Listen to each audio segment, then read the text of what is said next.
ए पवन भाई सुनो सुनो का हो? सुननी है कि तार बड़का भैया घर बनावत रे, तारा लोग बंटवारा हो गइल बा का? ना हो, हमनी कभी बंटवारा कहाँ से हो गए? बाबूजी हमनी कभी जिंदे बाड़े। जब तक बाबूजी जिंदा बाड़े तब तक बंटवारा कहाँ से बता सकेला? तो अब तार बड़का भैया नया घर काहे बनवावता रे? भैया नया घर ऐसे बनवावता रहन, तू तो जानते बाड़ा कि पुरानका घर जौन बाटे बारिश के महीना आ गइल बाटे, अब बारिश में टप टप चुएला।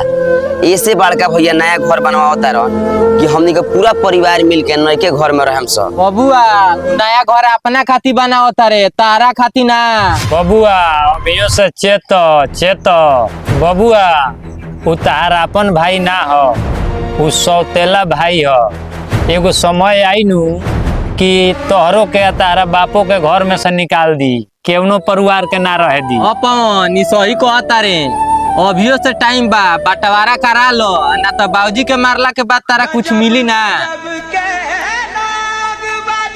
बाबूजी का हो? तारा से एगो जरूरी हमारा बात करे के रहलक ह। हाँ बोला का कहत रह? कहे के रहलक ई है कि हमार बंटवारा क दो। अभी हम जिंदे बने, तू बंटवारा के बात करता रह। हम कुछ सुने के नहीं चाहत, हम कहतनी हमार बंटवारा क दो। और एगो बात सुन लो बाबूजी, जमीन जायदाद सब हमरा नामे क दो, आ एक धूर बड़का भैया के नाम मिले के चाही, बुझाइल नु? ऊ जहाँ रहता रहन उतने काफी बा। कह दिया कि पुरनका घर पर रहता रहन, पुरनके घर पर रहस, नयका घर पहिला के जरूरत नहीं खेऊ करा। ई कैसे हो सकता? हिस्सा लागी तो बराबर बराबर लागी, नवका घर होके चाहे पुरानका घर होके। का तू हिस्सा दू जगह लगइबो रे? मारदा तारा बुझाता उमर भाई हो, सौतेला भाई हो, सौतेला भाई, आ ओहू में तू कहता ओकरा के आधा हिस्सा देवे के, ई हम कबो ना होके दे। अरे बबुआ तू बात समझत काहे नहीं ख? उ तार सौतेला भाई ना, वो तार भाईये हो।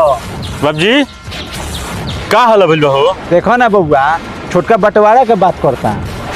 अरे छोटका ते काहे बंटवारा के बात करता रे? हम काहे ना बंटवारा के बात करी? हम सब जानता नहीं कि तू अलगा घर बनवावता रह, आ बाबूजी के सब धन हड़पे के फेर में लाग गइल पड़ो, आ ओहू में तू बाबूजी के बड़ बेटा हुआ, सब बाबूजी से लिखवा लेबो, तब हम कहाँ जाएम? ओही से हम चाहता नहीं कि पहले ही बाट बखरा लग जाओ, हमार बखरा लगा दो। बबुआ तू केकरा बहकावला में बंटवारा के बात करता रह? उ जौन घर हम बनवानी आई ओमे तारा शादी करे खातिर बनवानी है, आ रहल बात बाबूजी के जमीन हड़पे के बात करता रह, तो रे पगला चल ना हम अपन सारा जमीन जायदाद तोरा के महाराज में चल के लिख देतनी। हाँ बबुआ, ई नवका घर तोहरे खातिर बनता। तारा भैया का नाम बा कि नवके घर में बबुआ के शादी होई। हाँ बबुओ, हमनी के तो दुख तकलीफ रहे तो पुरानका घर में शादी भइल, आ हम नहीं चाहत कि हमरा भाइयों के शादी पुरानका घर में होके, यही से तोरा शादी करे खातिर नयका घर बनाओ तनी। आ अभियो तारा लागता कि हम बेईमानी करे, तो बंटवारा